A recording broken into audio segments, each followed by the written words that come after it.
બનાસકાંઠાના સરહદી પંથકમાં ખેડૂતોની મહેનત પર ફરી એકવાર તંત્રની લાપરવાહીનું પાણી ફરી વળ્યું છે. તો બાબર તાલુકાના સનેસરા ગામની સીમમાં વહેલી સવારે માઇનોર કેનાલમાં પડેલા મસમોટા ગાબડાને કારણે એક મધ્યમ વર્ગીય ખેડૂતના વર્ષભરના અરમાનો ડૂબી ગયા છે.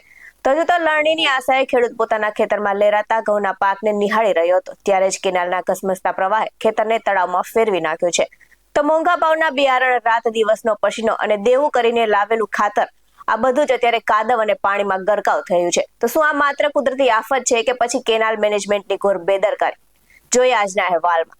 નમસ્કાર દર્શક મિત્રો, BS9 TV ન્યૂઝમાં આપની સાથે હું છું નેહા પટેલ. બનાસકાંઠા જિલ્લાના ભાભર તાલુકાના સનેસડા ગામની સીમમાં વહેલી સવારે માઇનોર 3 કેનાલમાં મોટું ગાબડું પડતા ખેડૂતની મહેનત પર પાણી ફરી વળ્યું છે. તો કેનાલ તૂટવાના કારણે કેનાલના ધસમસતા પાણી બાજુમાં આવેલા ખેડૂત નાનજીભાઈ ઠાકોરના ખેતરમાં ઘૂસી ગયા હતા, જેના કારણે તેમના ઘઉંના ઉભા પાકને ભારે નુકસાન થયું છે. તો તંત્રની બેદરકારી પર આક્ષેપ કરતા ખેડૂતે જણાવ્યું છે કે માઇનોર કેનાલમાં તેની ક્ષમતા કરતા વધુ પાણી છોડવામાં આવતા કેનાલ ઓવરફ્લો થઈ હતી અને નબળા બાંધકામને કારણે ગાબડું પડ્યું છે. તો વાવ, થરાદ અને ભાભર પંથકની કેનાલોમાં વારંવાર ગાબડા પડવાની ઘટનાઓ સામે આવી રહી છે, જેનો ભોગ દર વખતે અમે નિર્દોષ ખેડૂતો બન્યા છીએ, આવી વેદના ઠાલવતા ખેડૂતે જણાવ્યું હતું. તો આ સાથે જ પીડિત ખેડૂત નાનજીભાઈએ વધુમાં જણાવ્યું છે કે મોંઘા ભાવના બિયારણ, ખાતર અને જંતુનાશક દવાઓ છાંટીને રાત દિવસ એક કરીને મેં ઘઉંનો પાક તૈયાર કર્યો હતો, જે હવે પાણીમાં ગરકાવ થયો છે. તો તેમણે સરકાર અને સિંચાઈ વિભાગ પાસે થયેલા નુકસાનનો સર્વે કરી તાત્કાલિક યોગ્ય વળતરની માંગ કરી છે. ત્યારે પીડિત ખેડૂત નાનજીભાઈની વેદના સાંભળીએ તેમની પાસેથી જ. આ કેનાલ વારંવાર ઉભરા છે.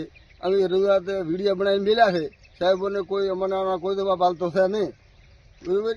તો આનો મારે શું નિર્ણય લેવો? ઘઉં મારા બગાડેલ પાક છે અમારો, તો આને અમારે ખાશું અમે.